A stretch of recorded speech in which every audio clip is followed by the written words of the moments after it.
नमस्कार दोस्तों, स्वागत है आपका जीएस IQ एजुकेशन के इस यूट्यूब चैनल पे। बीपीएससी प्रीवियस ईयर का जो सीरीज चल रहा था उसमें 2 दिन लेट हो गया, उसके लिए मैं क्षमा चाहता हूँ।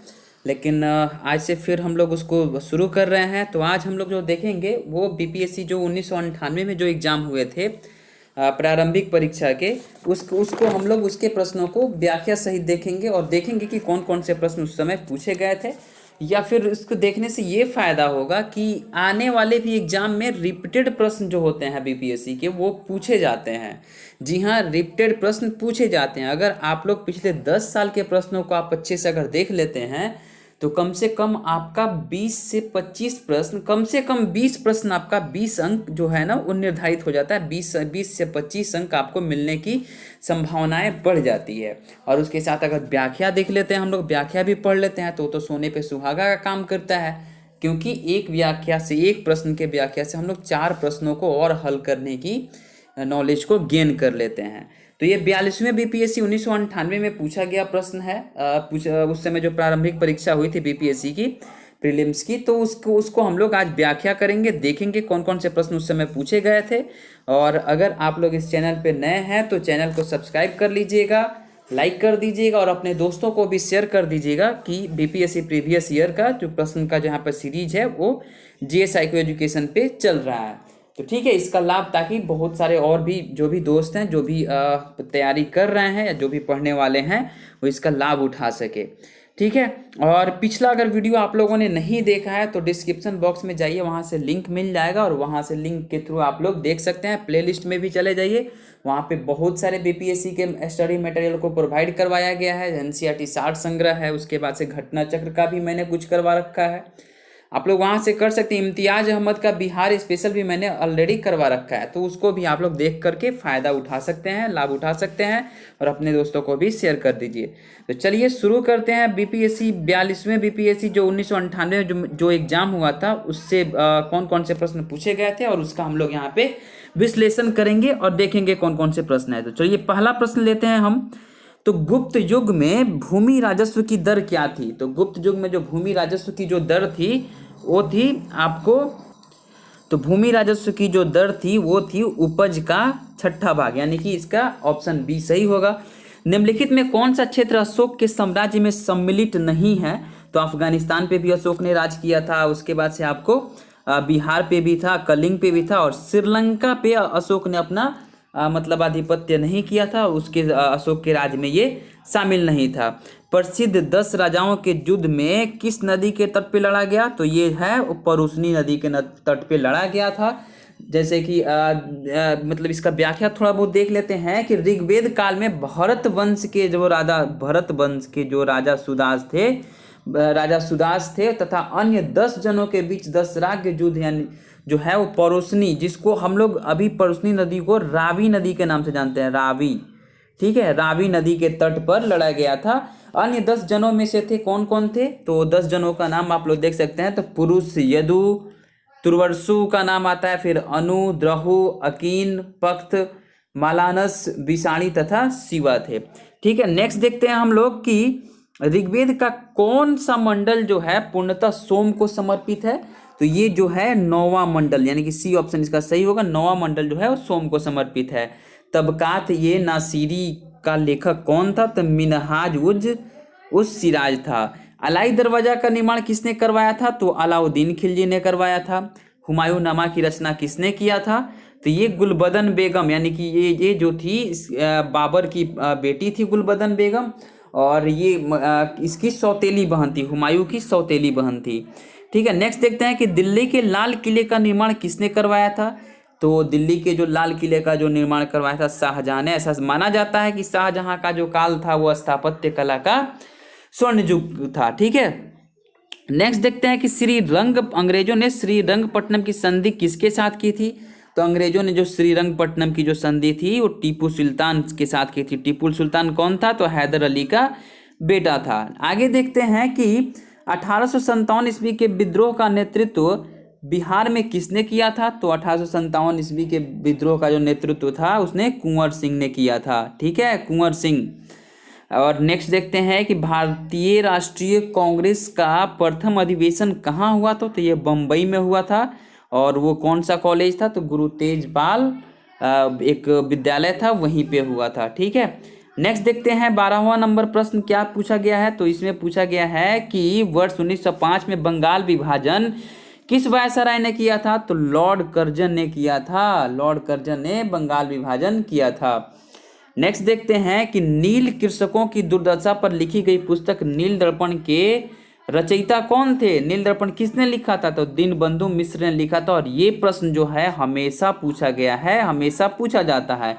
और ये कहाँ से संबंधित है, तो पश्चिम बंगाल से संबंधित है। नेक्स्ट देखते हैं कि महात्मा गांधी ने सर्वप्रथम किस किसान आंदोलन में भाग लिया था।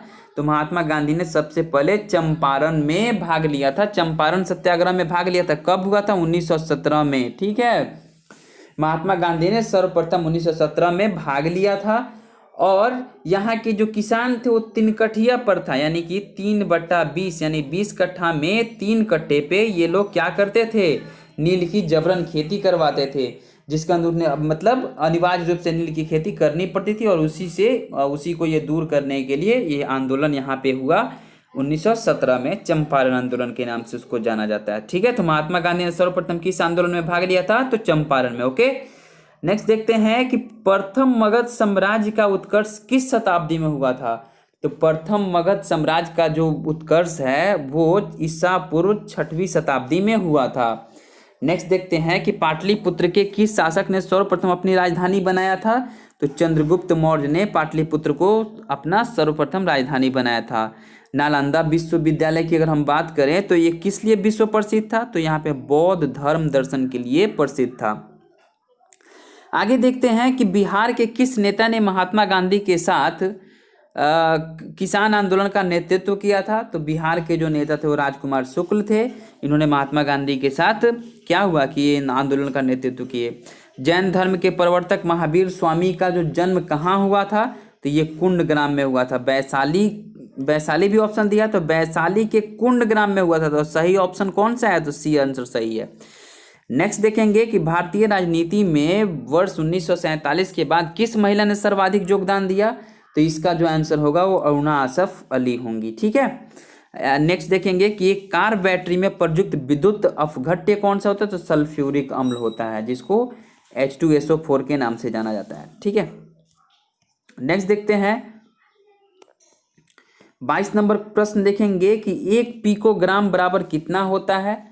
तो 1 पिकोग्राम बराबर होता है आपको 10⁻⁻15 ग्राम के बराबर होता है। फिर देखेंगे कि दूध एक उदाहरण है किसका है, तो दूध जो उदाहरण है इमल्सन का। तो दूध में वसा जो होता है, वसा पायस जिसको इमल्सन बोला जाता है, और प्रोटीन एवं जो कुछ खनिज पदार्थ जो होते हैं वो कोलाइड्स के रूप में होते हैं।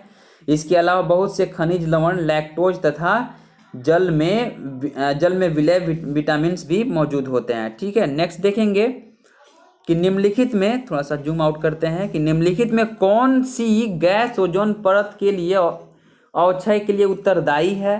तो अवक्षय के लिए जो उत्तरदायी है वो है क्लोरोफ्लोरोकार्बन, यानी कि इसको CFC के नाम से जाना जाता है। निम्न में से किस खनिज द्वारा लोहा प्राप्त किया जाता है।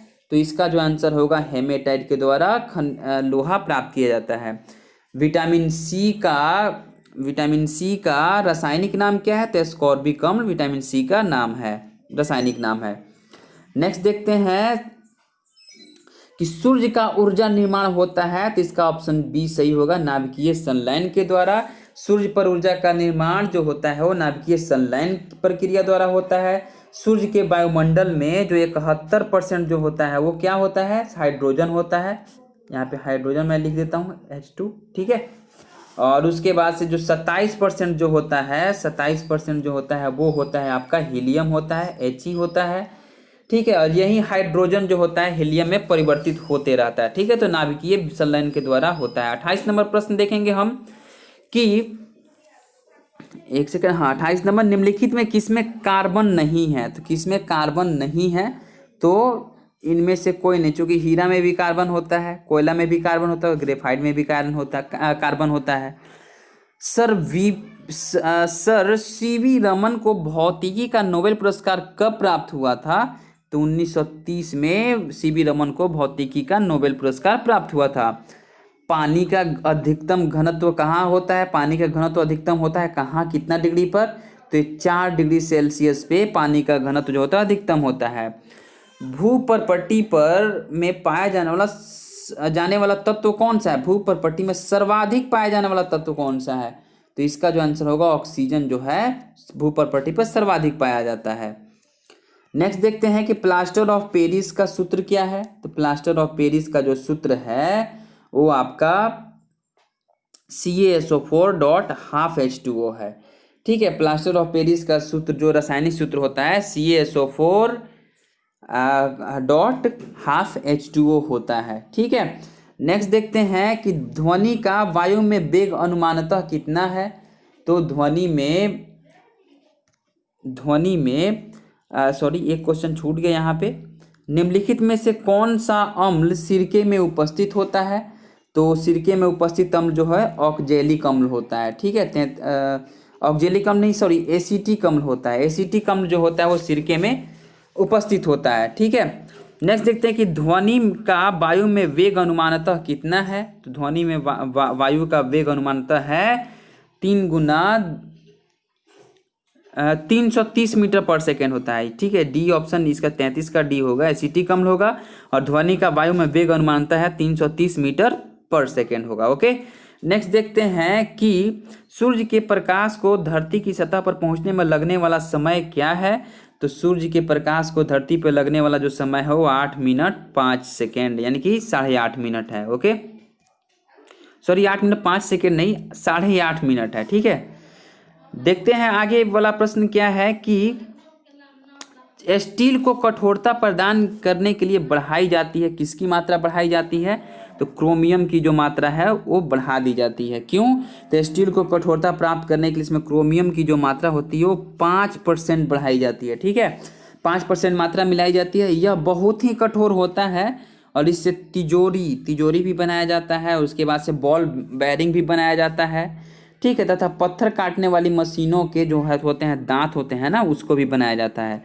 नेक्स्ट देखते हैं कि क्रोमैटोग्राफी की तकनीक का प्रयोग होता है, इसका आंसर होगा एक मिश्रण से पदार्थों को अलग करने के लिए क्रोमैटोग्राफी का प्रयोग होता है।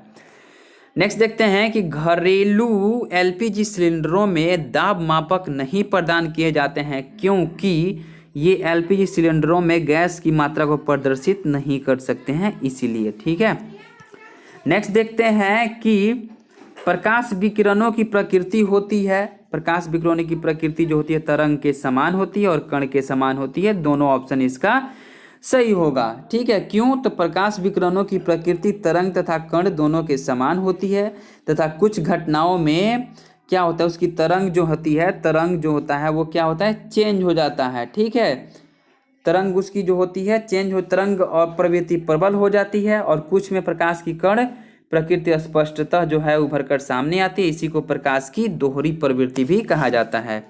नेक्स्ट देखते हैं कि शुष्क बर्फ है, तो शुष्क बर्फ कौन सा है, तो शुष्क बर्फ जो है ठोस कार्बन डाइऑक्साइड को बोला जाता है, CO2 को।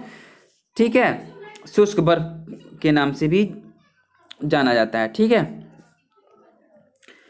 नेक्स्ट देखते हैं कि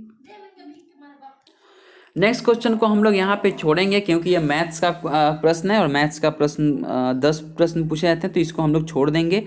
ठीक है, हम लोग केवल GS का देखेंगे और करेंट अफेयर्स का भी जो भी क्वेश्चन होगा उसको छोड़ेंगे लोग। ठीक है, तो नेक्स्ट क्वेश्चन यहाँ पे आ गया कि लोकसभा का पहला आम चुनाव कब हुआ था, तो लोकसभा का पहला आम चुनाव जो हुआ था वो वर्ष 1952 में हुआ था ना, 1952 में। इसका ऑप्शन बी सही होगा। ठीक है, नेक्स्ट देखते हैं कि भारतीय संविधान में है क्या है, तो भारतीय संविधान में 300 से अधिक आर्टिकल है। ठीक है, भारतीय संविधान में जो है वो 300 से अधिक आर्टिकल है, क्योंकि ये इसलिए 350 आर्टिकल है नहीं, 500 आर्टिकल है नहीं, 400 से अधिक आर्टिकल है नहीं। ठीक है, तो 300 से अधिक आर्टिकल्स हैं, तो ये ऐसे क्यों, तो इसका थोड़ा सा हम लोग व्याख्या देख लेते हैं। क्योंकि भारत के मूल संविधान में 395 अनुच्छेद एवं 8 अनुसूचियां थी। इसमें अनुसूचियों की संख्या तो बढ़कर के 12 हो गई, 8 अनुसूची थी और बाद में 12 हो गई। लेकिन अनुच्छेद में 395 के अंदर ही अब देखिएगा, आप गूगल पे करके देखिएगा how many articles in our Indian constitution, तो उसमें कॉन्स्टिट्यूशन में देखिएगा तो लगभग 465 के करीब में गूगल पे शो होगा, ठीक है।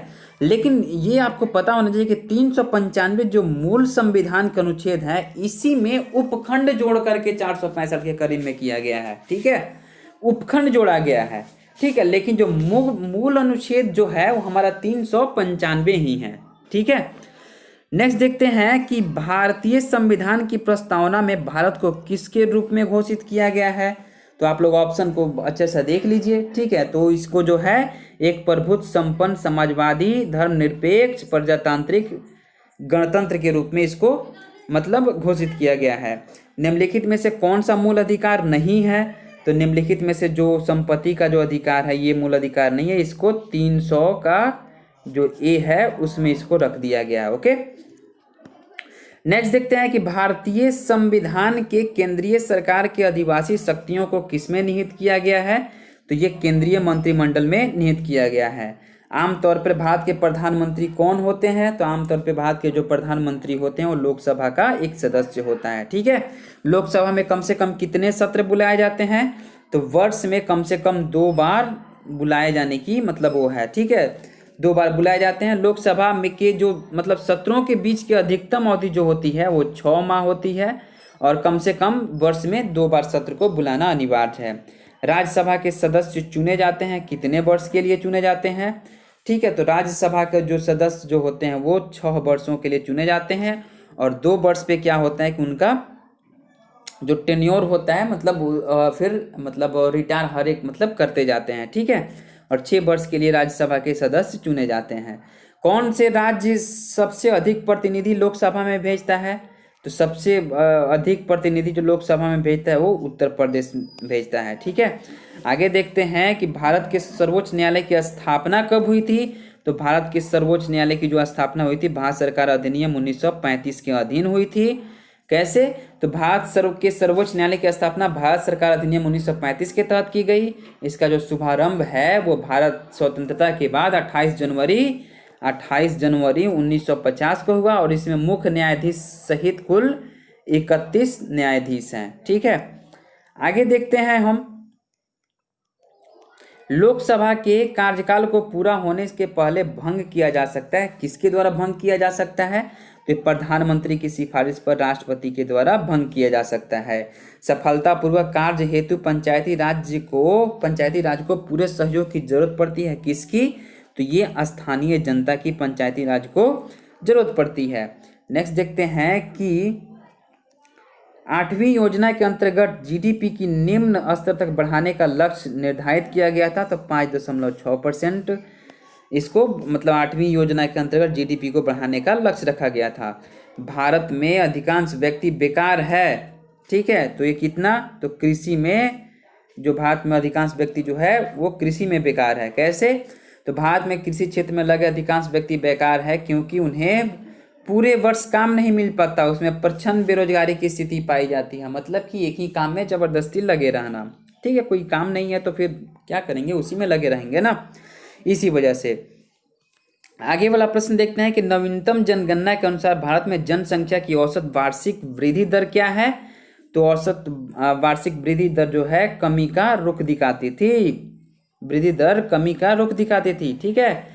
नेक्स्ट देखेंगे कि भारत में भूमि सुधार क्षेत्र में शामिल नहीं है। कौन सा शामिल नहीं है। तो ये किसानों के मकान ऋण जो है वो भूमि सुधार क्षेत्र में शामिल नहीं है। भूमि विकास बैंक निम्नलिखित का एक अंश है। किसका है। तो ये सहकारी उधार ढांचा का एक अंश है। हरित क्रांति की सफलता निम्नलिखित की उपलब्धता पर निर्भर है। तो किस पे करती है। तो ये उपरोक्त सभी यानी कि बीजों की उच्च पैदावार किस्म, पर्याप्त सिंचाई, रासायनिक उर्वरक एवं कीटनाशक। कैसे। तो हरित क्रांति की जो शुरुआत थोड़ा सा देख लेते हैं ओवरव्यू। हरित क्रांति की जो शुरुआत हुई थी 1966 से 67 के दौरान हुई थी। इसकी सफलता का प्रमुख कारण उन्नत बीजों का प्रयोग, पर्याप्त सिंचाई सुविधा तथा रासायनिक उर्वरकों के कीटनाशकों का उपयोग तथा मतलब ये सब, इसलिए ये सभी जो है कथन क्या होंगे, सही हो जाएंगे, ओके। आगे देखते हैं कि वर्ष 1991 की नई आर्थिक नीति का लक्ष्य क्या था।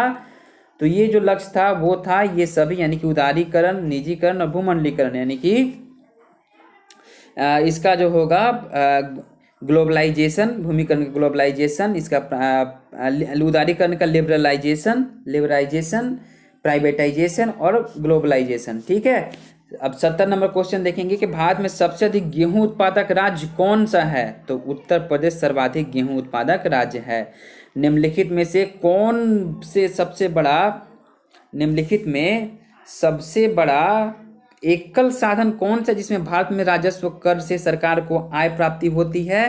तो ये उत्पाद शुल्क जो होता है, यानी कि कस्टम टैक्स जो होता है, उससे सबसे ज्यादा भारत सरकार को कर के रूप में प्राप्त होती है, राजस्व में कर के रूप में प्राप्त होती है। निम्नलिखित में से कौन सा केंद्रीय सरकार का कर नहीं है? ठीक है, तो ये जो है भूमि राजस्व जो है केंद्रीय सरकार का कर नहीं है। क्यों? तो क्योंकि भूमि राजस्व राज्य सरकार के कर दायरे में आता है। भूमि राजस्व जो है वो स्टेट गवर्नमेंट में आता है। ठीक है, स्टेट गवर्नमेंट में आता है। नेक्स्ट देखेंगे कि भारतीय रिजर्व बैंक ने भारत के विदेश व्यापार में धन लगाने में मदद की। तो किस में? तो ये जो है इसका आंसर जो होगा आपका, इसका आंसर जो हो जाएगा एग्जिम बैंक के द्वारा। ठीक है। बिहार में नेक्स्ट क्वेश्चन है कि बिहार में उत्पादन की दृष्टि से चावल के बाद दूसरी फसल कौन सी है? तो चावल के बाद दूसरी फसल जो है वो गेहूं है। आज़ादी के बाद बिहार में सिंचित क्षेत्र बढ़ा है लगभग कितना? तो ये बढ़ा है लगभग 10 गुना बढ़ा है। आगे क्वेश्चन देखते हैं कि भारत में निम्नलिखित उत्पादन में बिहार का एकाधिकार है। किस पे बिहार का एकाधिकार है? तो इसका जो आंसर होगा वो होगा कोयला पे एकाधिकार है। भारत में निम्नलिखित उत्पादन में बिहार का जो एकाधिकार है वो कोयला पे एकाधिकार है। कैसे? तो 1998 में अगर बात करें 1998 की, तो कोयले के उत्पादन में बिहार का एकाधिकार था। वर्तमान में झारखंड राज्य का कोयले के उत्पादन पर, मतलब वो उस समय 1998 में जो प्रश्न पूछा गया था उसके अनुसार है। वर्तमान में जो है वो झारखंड का, मतलब भारत देश में उसका कोयले के उत्पादन पे एकाधिकार है। ठीक है। नेक्स्ट देखते हैं कि छोटा नागपुर के प्रारंभिक स्तर पर अर्थव्यवस्था आधारित थी। ठीक है, तो ये आधारित थी किस किस पे? वनों पे। बिहार बंगाल से अलग कब हुआ? तो बिहार जो बंगाल से अलग हुआ था वर्ष 1912 में। बिहार में लोकसभा की सीटों की कुल संख्या कितनी है? तो बिहार में लोकसभा की जो सीटों की जो संख्या है वो 54 है। ठीक है। नेक्स्ट देखते हैं,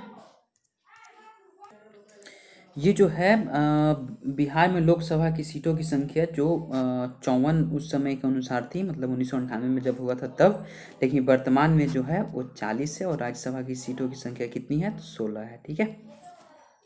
नेक्स्ट देखते हैं कि भारतीय राष्ट्रीय कांग्रेस की स्थापना किसने की थी? तो भारतीय राष्ट्रीय कांग्रेस की जो स्थापना जो हुई थी उसने एओ ह्यूम ने किया था।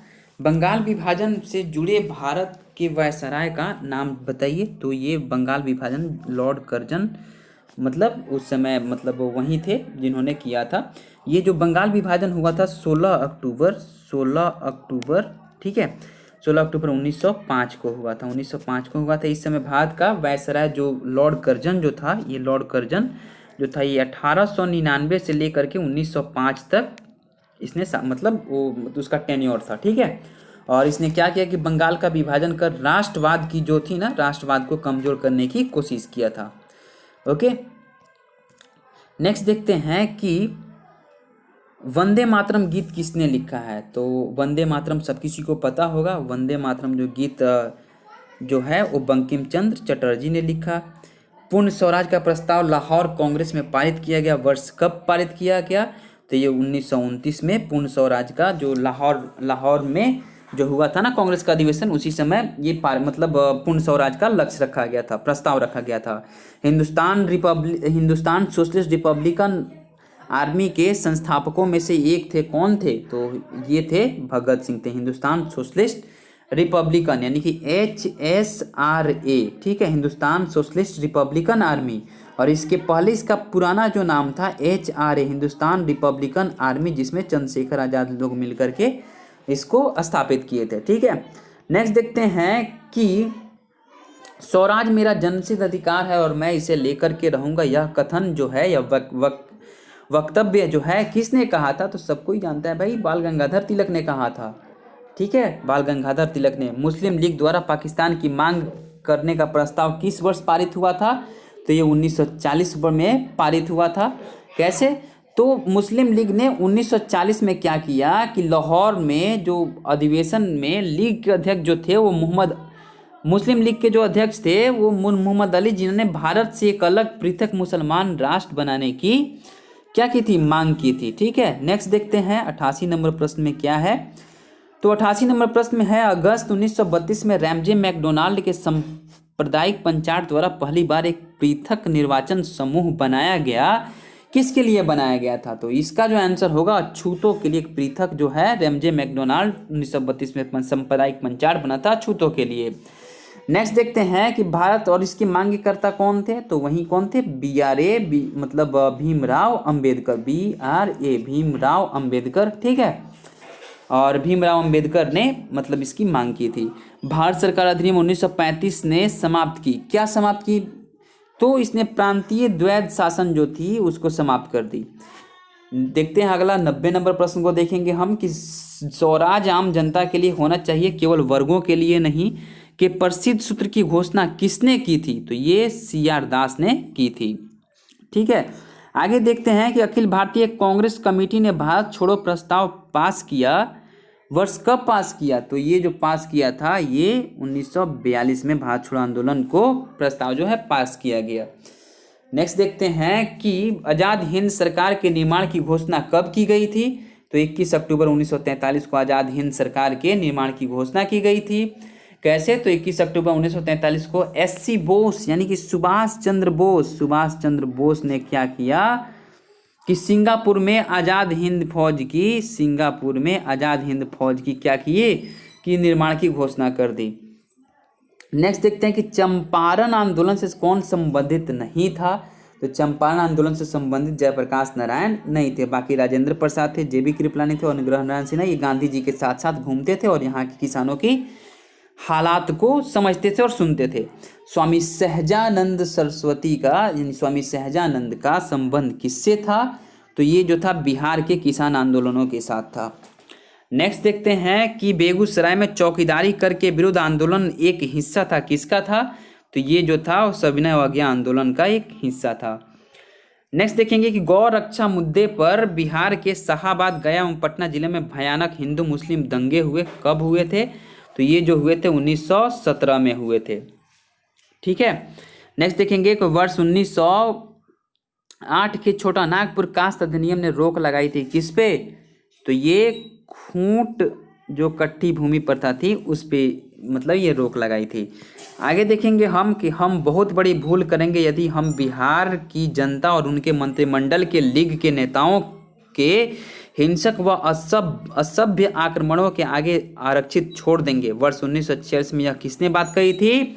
तो ये बात कही थी सरदार पटेल ने कही थी। कांग्रेस सोशलिस्ट पार्टी की पहली बैठक पटना में हुई कब?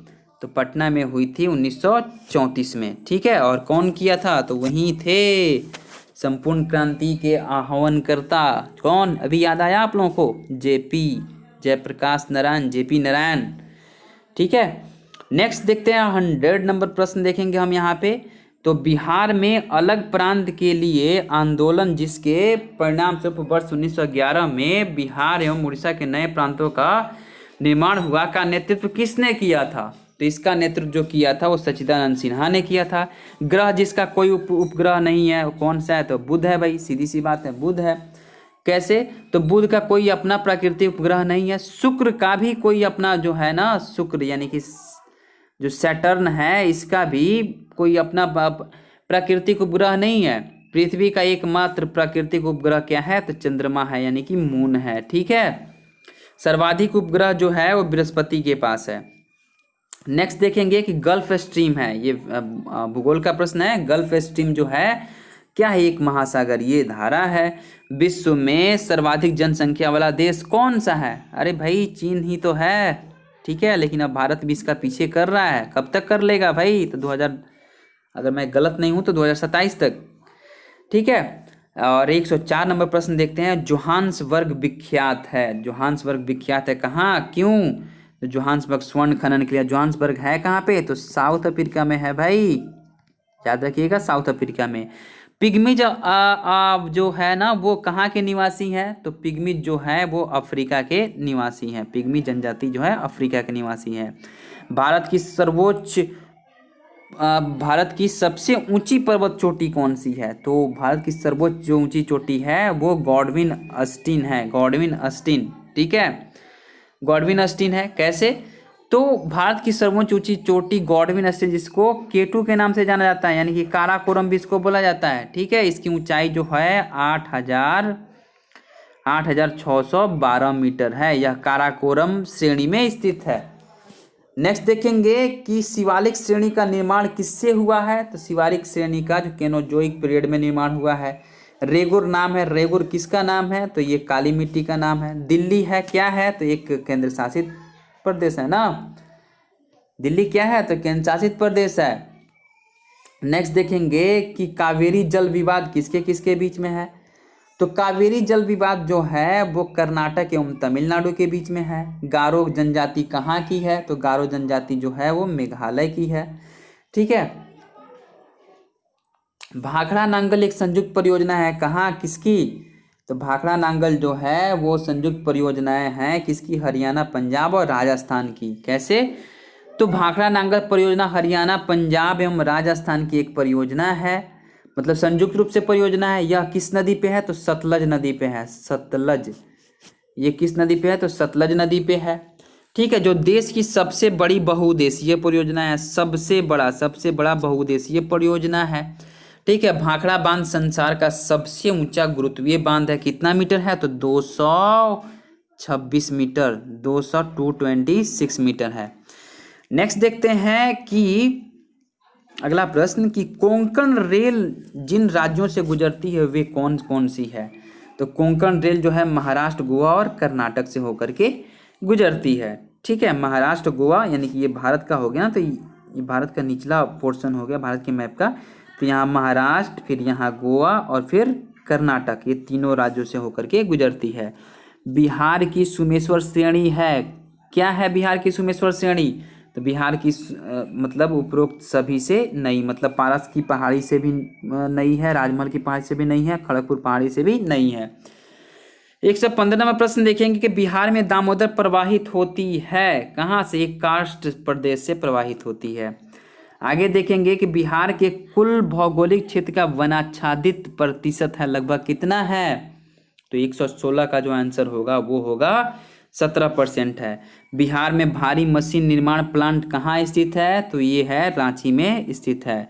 मुरी माना जाता है। मुरी क्या होता है? तो मुरी जो होता है एलुमिना प्लांट हेतु मुरी, इसको मतलब उससे संबंधित है। बिहार में मैथन उत्पादन करता है। मैथन उत्पादन कौन करता है? तो ये जल शक्ति जो है मैथन उत्पादन करता है। नेक्स्ट है कि भारत में बिहार अग्रणी उत्पादक है, ठीक है, किस चीज़ का? तो अबरक का। संयुक्त राष्ट्र संघ के सेक्रेटरी जनरल, अरे हटाइए, ये उस समय के प्रश्न है तो फिर कोई मतलब मायने नहीं रखता है, ठीक है। अग्नि नाम जुड़ा हुआ है, अग्नि किससे नाम जुड़ा हुआ है? तो 123 का देखेंगे, तो 123 में प्रश्न है अग्नि नाम जुड़ा हुआ है भारत द्वारा तैयार की गई मिसाइल। अग्नि मिसाइल जो है AGNI अग्नि जो है वो भारत के द्वारा तैयार की गई मिसाइल है। अंतर्राष्ट्रीय न्यायालय कहाँ है? तो अंतर्राष्ट्रीय न्यायालय हेग में है, ठीक है। और इसका मुख्यालय जो है वो नीदरलैंड में है। और नीदरलैंड स्थित जो मतलब हेग स्थित जो पीस पैलेस बिल्डिंग में है इसका मुख्यालय। इसमें कुल 15 न्यायाधीश हैं। 15 जो होते हैं ना, 15 जस्टिस होते हैं, ठीक है, 15 जजेज होते हैं, जिसका कार्यकाल जो होता है वो 9 वर्षों का होता है, ठीक है। और इसका न्यायालय की स्थापना जो है 1945 में ही की गई थी, 1945 में की गई थी। स्टैचू ऑफ लिबर्टी कहाँ है? स्टैचू ऑफ लिबर्टी जो है वो है कहाँ पे? संयुक्त राज्य अमेरिका में है, यानी कि USA में, ठीक है। वो हाथ में आप लोग देखते होइएगा ना, एक मसाल लेकर के खड़ा रहता है ना एक आदमी, वही स्टैचू ऑफ लिबर्टी के नाम से जाना जाता है। दक्षिण अफ्रीका में किसने रंग भेद नीति के विरुद्ध लंबा संघर्ष किया था? तो ये जो है नेल्सन मंडेला, ठीक है, नेल्सन मंडेला ने वहां पे किया था।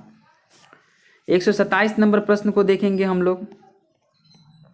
आइए 127 देखते हैं। इंग्लैंड के प्रधानमंत्री, हटाइए उस समय, अभी कौन है? बोरिस जॉनसन है, लेकिन उस समय के हटाइए, उस समय चूंकि करंट का क्वेश्चन है। ये शारजाह कप, ये अटल बिहारी, ये सब भी जो भी प्रश्न है ये जो है वो सब करंट के क्वेश्चन है, तो उसको नहीं देखना है। मद्रास का नया नाम क्या है? मद्रास का नया नाम जो है वो चेन्नई है भाई। भारत में 12वीं लोकसभा के लिए निर्वाचन हुए हैं कब? ठीक है, तो चलिए बता देता हूँ, ये होगा इसका फरवरी 1998 में। नेक्स्ट देखते हैं कि राज्यसभा के चेयरमैन कौन होते हैं। तो राज्यसभा के चेयरमैन जो होते हैं वो कौन होते हैं? वो भारत के उपराष्ट्रपति होते हैं। कैसे? तो भारत के उपराष्ट्रपति ही जो होते हैं ना वो चेयरमैन मतलब सभापति होते हैं राज्यसभा के, जो कि पदेन होते हैं, मतलब जो पद पे रहेगा वही होगा। राज्यसभा एक अस्थायी सदन है, इसमें के 1/3 जो सदस्य हैं प्रत्येक 2 साल पे क्या होते हैं, इसमें से अवकाश प्राप्त कर लेते हैं। नेक्स्ट देखते हैं खमेर रोज तानाशाही दल है, ये भी उस समय का मतलब कंबोडिया का उस समय का करंट का क्वेश्चन है। सुप्रसिद्ध पर्यावरण विशेषज्ञ सुंदरलाल बहुगुणा किस काम के लिए जाने जाते हैं? तो चिपको आंदोलन के लिए काम के लिए जाने जाते हैं। ये जो है चिपको आंदोलन के प्रणेता है सुंदरलाल बहुगुणा, और इन्होंने पर्यावरण संरक्षण संबंधी आंदोलन था जो उत्तराखंड के चमोली, ये उत्तराखंड यूके यानी यूनाइटेड किंगडम नहीं, उत्तराखंड, ठीक है, उत्तराखंड के चमेली जो मतलब डिस्ट्रिक्ट था, वहां पे चमोली डिस्ट्रिक्ट जनपद था, वो 1970 के दशक में इन्होंने चलाया था। नेक्स्ट देखते हैं कि वर्ष 1998, ये भी हटाइए, 2 प्रमुख राजनीतिक दलों के नाम बताइए जिनका रूस की वर्ष 1917 की क्रांति में महत्वपूर्ण योगदान रहा। तो कौन कौन से थे भाई? तो ये बोल्शेविक और मेंशेविक जो थे वो पार्टियां जो थी वो मतलब 1917 के जो क्रांति में महत्वपूर्ण योगदान दिए थे। कौन से 2 राज्य चंदन तस्कर वीरप्पन के आत्मसमरण के लिए वार्तालाप कर रहे थे? ये भी उस समय का करंट का क्वेश्चन है, तो कर्नाटक और तमिलनाडु, ठीक है, वहीं वीरप्पन। नेक्स्ट देखते हैं कि गीत सेठी कौन से खेल में पारंपरिक है? तो गीत सेठी जो है 139 का हो जाएगा, स्नूकर, यानी कि स्नूकर खेलते हैं, ठीक है। 140 नंबर वीमेंस डे मतलब वीमेंस डे नारी दिवस कब मनाया जाता है? तो 8 मार्च को मनाया जाता है, ठीक है। 141 नंबर प्रश्न देखते हैं, 20वीं शताब्दी का आखिरी कुंभ मेला कहाँ मनाया गया? तो 20वीं शताब्दी का आखिरी मेला जो है इलाहाबाद में मनाया गया। उस समय का करंट का क्वेश्चन है, तो कोई मायने नहीं रखता है। प्रायः किसकी सलाह पर राज्य में राष्ट्रपति शासन लागू किया जा सकता है? तो ये जो गवर्नर अगर बोलेंगे ना कि भैया, राष्ट्रपति से बोलेंगे कि भैया यहाँ पे राष्ट्रपति शासन लगा दो, तो लग जाएगा। मतलब ये क्या करेंगे? सलाह देंगे, ऑर्डर नहीं देंगे, सलाह देंगे। वर्ष 1998 अमेरिका के सेक्रेटरी ऑफ स्टेट कौन थे? ये भी हटाइए, उस समय का प्रश्न है। तो कौन सा देश दक्षिणी एशियाई सदस्य नहीं है? दक्षिणी एशियाई क्षेत्रीय सहयोग का सदस्य नहीं है, यानी कि SAARC सार्क का सदस्य कौन कौन सा नहीं है? तो ये जो है वो अफगानिस्तान, ठीक है। तो जो मतलब देखेंगे मतलब उस समय के अनुसार अफगानिस्तान नहीं है। दक्षिण एशियाई की जो मतलब क्षेत्रीय सहयोग संगठन है उसकी 1985 में इसका गठन हुआ था, ठीक है। इसके सदस्यों देशों की संख्या 8 है। इसमें पहले अफगानिस्तान शामिल नहीं था, लेकिन अब क्या हुआ है ना, वर्तमान समय में अफगानिस्तान को शामिल कर लिया गया है, ठीक है। तो इसमें वर्तमान में कौन कौन से देश हैं, चलिए आप लोगों को मैं बता देता हूँ। तो इसमें वर्तमान में है भारत है, ठीक है, मालदीव है, पाकिस्तान है, ओके, बांग्लादेश है, श्रीलंका है, भूटान है, नेपाल है, व अफगानिस्तान है। नेक्स्ट देखेंगे कि 145 नंबर प्रश्न जो है, पार्लियामेंट में वर्ष 1997 में प्रसार भारती बिल प्रस्तुत किया गया था। कब? तो जयपाल रेड्डी ने इस बिल को प्रसार किया। कावेरी नदी कौन सी राज्यों से होकर के गुजरती है? तो कावेरी नदी जो है कर्नाटक और तमिलनाडु से होकर के गुजरती है। कैसे? तो कावेरी नदी का जो उद्गम स्थल जो है वो ब्रह्मगिरी की पहाड़ियों से होता है। इसका अपवाह क्षेत्र कर्नाटक में है, वो 41% है, ठीक है। और तमिलनाडु में जो है, तमिलनाडु की बात करें हम तो 56% है। केरल की बात करें तो 3% में पड़ता है, ठीक है। तो ऑप्शन इसका बी सही है। हुडको का अर्थ क्या है? हुडको का जो अर्थ है housing and urban development corporation है, ठीक है। इजराइल देश का निर्माण किया गया था, क्यों? तो ये जो हुआ था इजराइल देश का ज्यूजों के लिए, ज्यूजो जो है उसके लिए किया गया था। सलमान रश्दी के विरुद्ध किसने मृत्यु का फतवा जारी किया है? तो ये सलमान रश्दी एक राइटर हैं, इसके खिलाफ अतायुल्लाह खमैनी ने फतवा जारी किया है, मृत्यु का फतवा जारी किया है।